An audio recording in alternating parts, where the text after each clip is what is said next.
This is the Dempsey Roll. It was used to topple a giant. The man who created it was Jack Dempsey, the Manasseh Mauler. The man being toppled is Jess Willard, heavyweight champion of the world. Willard was a head taller and 60 pounds heavier than Dempsey, but he would endure what would come to be known as the most brutal beatdown in boxing history. Dempsey was known for his extreme aggression, and his punches matched his personality.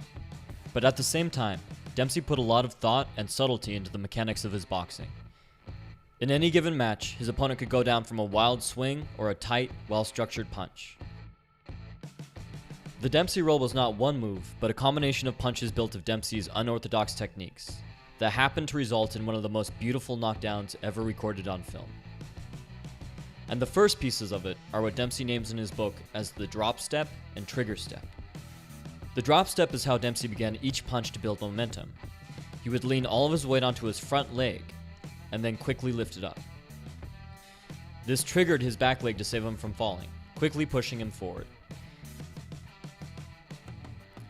This technique allowed Dempsey to put all of his weight into each punch, as he was essentially falling forward into his opponent and catching himself with his fist on their face. Dempsey spent pages in his book explaining how stepping into his punches massively increased his power, regardless of how close or how far away he was.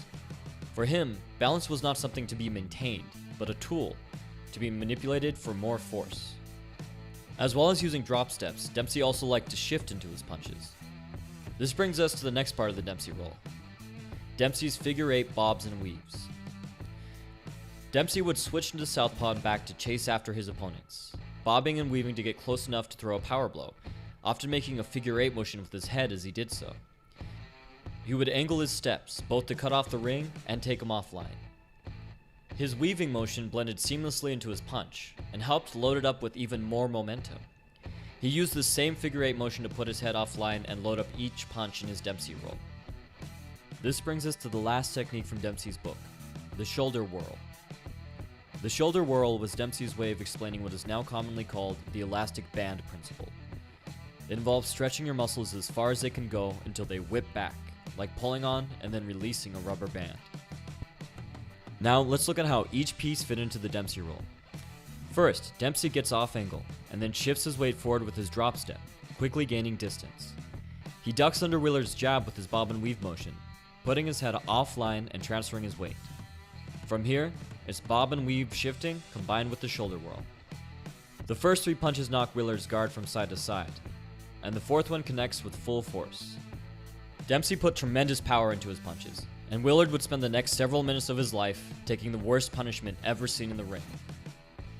Jack Dempsey was the rarest of fighters, a dangerous combination of unrelenting aggression and sophisticated ringcraft.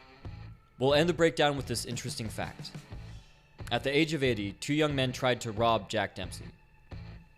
After the dust had settled, he decided to let them go, saying in his biography, "In a way, I felt sorry for him.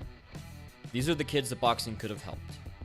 I've left an affiliate link to Dempsey's book Championship Fighting in the description below if you want to check it out. For the Modern Martial Artist, this has been David Christian, wishing you happy training.